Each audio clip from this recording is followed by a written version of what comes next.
জগন্নাথ দেবের মাসি গুন্ডিচার কাহিনী। জগন্নাথের মাসি কে এবং কেন তিনি রথযাত্রার দিনে মাসির বাড়িতে যান, বিশদে বর্ণনা দেওয়া হলো। পুরীর রথযাত্রা কেবল এক ধর্মীয় উৎসব নয়, এক আবেগ, এক আত্মিক মিলনের অনুভব। এই উৎসব ঘিরে ঘুরে ফিরে আসে একটি রহস্যপূর্ণ প্রশ্ন: জগন্নাথ দেব কেন প্রতি বছর তার মাসির বাড়ি যান, আর কে এই মাসি? বহুজনের কাছে এই বিষয়টি শুধুই রথযাত্রার অংশ বলে মনে হলেও এর পিছনে আছে এক প্রাচীন পুরাণ কথা, এক তীব্র ভক্তি আর মহান মানবিক অনুভূতির গল্প আছে। কাল্পনিক নয়, ইতিহাস আর পুরাণের সংমিশ্রণে গড়ে ওঠা জগন্নাথ দেবের রথযাত্রা উৎসব আজও প্রাণবন্ত, যেমনটি ছিল শতাব্দী আগে। এই কাহিনীর শুরু এক রাজাকে নিয়ে, যিনি ছিলেন বিষ্ণুর পরম ভক্ত। কলিঙ্গ দেশের রাজা ইন্দ্রদুম্ন দীর্ঘদিন ধরে চেয়েছিলেন এমন একটি মন্দির নির্মাণ করতে যেখানে স্বয়ং বিষ্ণু বিরাজ করবেন। তার আদেশে এক বিশাল মন্দির তৈরি হলো, আজ যাকে আমরা চিনি শ্রীক্ষেত্র বা জগন্নাথ ধাম নামে। তবে মন্দিরে স্থাপন করার মতো কোনো বিগ্রহ তখনও তৈরি হয়নি। এই সময় রাজসভার এক ব্রাহ্মণ এসে জানান নীলমাধব নামে বিষ্ণুর এক বিরল রূপ আছেন এক গহীন জঙ্গলে, যার আরাধনা করেন শবর জাতির প্রধান বিশ্ব বসু। রাজা তখন তার রাজপুরুষদের পাঠান সেই মূর্তির সন্ধানে। অনেকে গিয়ে ফিরে এলেও এক ব্রাহ্মণ যুবক বিদ্যাপতি হাল ছাড়েননি। গহীন অরণ্যে প্রবেশ করে একদিন তিনি পথ হারিয়ে ফেলেন এবং সেখানে পরিচয় হয় শবর কন্যা ললিতার সঙ্গে। ললিতার সাহায্যে বিদ্যাপতি প্রাণে বাঁচেন এবং তাদের মধ্যে ভালোবাসা জন্মে। পরে জানা যায় ললিতা হলেন বিশ্ব বসুর কন্যা।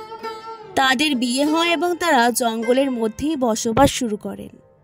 বিদ্যাপতি লক্ষ্য করেন তার শ্বশুর বিশ্ব বসু রোজ ভোরে কোথাও চলে যান এবং কিছুক্ষণ পরে ফিরে আসেন। কৌতূহল বশে তিনি জানতে চান গন্তব্যের কথা। প্রথমে বিশ্ব বসু কিছু বলেন না, কিন্তু পরে জানাতে বাধ্য হন। তিনি নীলমাধব নামে বিষ্ণুর এক গোপন রূপের পূজা করতে যান প্রতিদিন। বিদ্যাপতি নীলমাধব দর্শনের অনুমতি চান। অনেক অনুরোধের পর শর্ত সাপেক্ষে বিশ্ব বসু রাজি হন। বিদ্যাপতির চোখ বেঁধে তাকে সেখানে নিয়ে যাওয়া হবে। বিদ্যাপতি এক বুদ্ধিমত্তার কাজ করেন। চোখ বাঁধা অবস্থায়ও তিনি হাতের সর্ষের বীজ ছড়িয়ে দেন রাস্তার উপর, যাতে পরে গাছ হওয়ার পর সেই পথ চিহ্নিত করা যায়। অবশেষে তিনি দর্শন পান নীলমাধবের, যাকে দেখে তিনি অভিভূত হয়ে যান।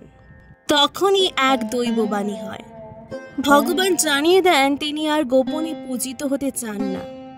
এবার তিনি রাজা ইন্দ্রদুম্নের মন্দিরে গিয়ে মহাযজ্ঞে পূজিত হতে চান। এই ঘটনা জানাতে বিদ্যাপতি রাজপ্রাসাদে বার্তা পাঠান। রাজা তখন তার বাহিনী নিয়ে আসেন সেই অরণ্যে, কিন্তু নীলমাধব ততদিনে অন্তর্ধান ঘটিয়েছেন। তখন আবার দৈববাণী হয়, ভবিষ্যতে সমুদ্র থেকে ভেসে আসবে এক বিশেষ কাঠ, যেখান থেকে তৈরি হবে ভগবানের বিগ্রহ। কিছুদিনের মধ্যেই সে কাঠ ভেসে আসে, কিন্তু লক্ষ সেনা, হাতি, ঘোড়া দিয়েও সেই কাঠ সমুদ্র থেকে তোলা যায় না। অবশেষে শবররাজ বিশ্ব বসু ও জামাই বিদ্যাপতি একসঙ্গে কাঠ ধরলে তা উঠিয়ে আনা যায়।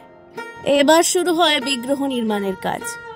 কিন্তু সেই কাঠ এতটাই শক্ত ছিল যে কোনো শিল্পী তার উপর ছেনি বা হাতুড়ি চালাতে পারছিল না। ঠিক তখনই এক বৃদ্ধ শিল্পী এসে রাজাকে বলেন তিনিই পারবেন বিগ্রহ করতে, তবে তার একটি শর্ত আছে। 21 দিন তিনি একটি বন্ধ ঘরে কাজ করবেন এবং সেই সময় কেউ তার কাজ দেখতে পারবে না। রাজা সম্মত হন, কিন্তু 14 দিনের মাথায় রানী গুন্ডিচা উদ্বেগে পড়ে যান, কারণ ভেতরে আর কোনো শব্দ শোনা যাচ্ছিল না।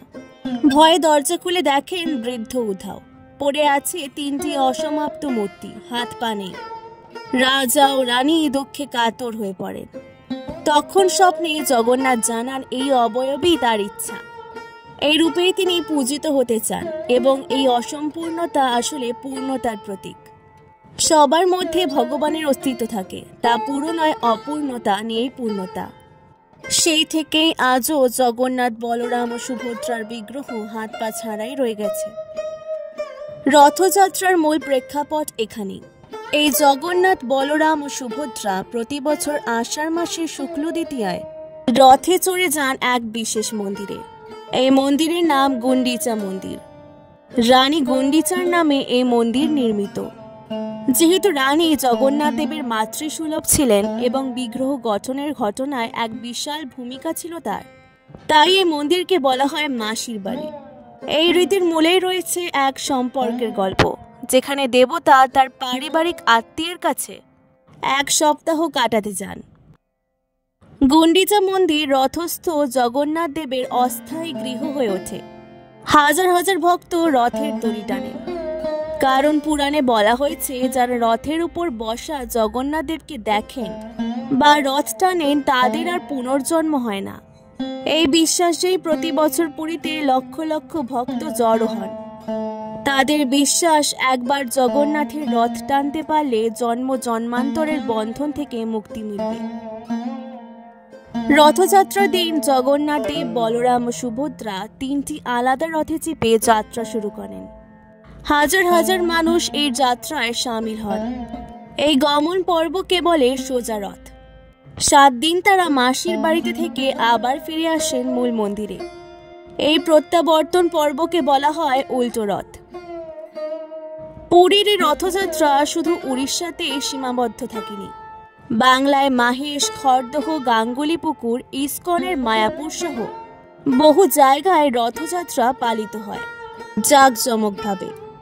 বাংলার মাহেশ রথযাত্রা সবচেয়ে প্রাচীন। বলা হয় 16 শতকে ধনপতি শেঠ নামে এক ব্যবসায়ী পুরীতে গিয়ে ভক্ত হন জগন্নাথের এবং ফিরে এসে মাহেশের রথযাত্রার সূচনা করেন। আজও মাহেশের রথযাত্রা পূর্বের ঐতিহ্য মেনে পালিত হয়। জগন্নাথকে 28 ঘড়া গঙ্গা জল ও দুধ দিয়ে স্নান করানো হয়। সুসজ্জিত রথে চড়িয়ে নিয়ে যাওয়া হয় গুন্ডিচা মন্দিরে। বাংলার ভক্তরাও এই রথযাত্রাকে অত্যন্ত শুভ বলে মনে করেন। অনেক বাড়িতে এদিন লক্ষ্মী পূজা, খুঁটি পুজো এবং দুর্গাপুজোর সূচনাও করা হয়। জগন্নাথের মাসির বাড়ি যাওয়া শুধু একটি ধর্মীয় কাহিনী নয়, এটি এক আত্মিক পথযাত্রা। এই যাত্রায় ভক্ত ভগবান এক হয়ে যান। দেবতা তার ভক্তদের মধ্যে নিজেকে বিলিয়ে দেন, আর ভক্তরা নিজেদের সমস্ত ক্লান্তি ভুলে শুধুই অনুভব করেন ঈশ্বরের সান্নিধ্য। জগন্নাথের মাসি আসলে মাতৃস্বরূপা, যার কাছে ভগবান স্বয়ং সন্তান হয়ে কিছুদিনের জন্য গিয়ে থাকেন। এই সম্পর্ক এক নিটল পারিবারিক বন্ধনের প্রতীক। এই কারণেই রথযাত্রার দিন মানুষ শুধু উৎসবে অংশ নেন না, নিজের পরিবার, সমাজ এবং আত্মার সঙ্গে একাত্ম হন। আজকের ভিডিও ভালো লাগলে অবশ্যই পুরাণ গল্পকথাকে সাবস্ক্রাইব করে দেবেন। অনেক অনেক ধন্যবাদ।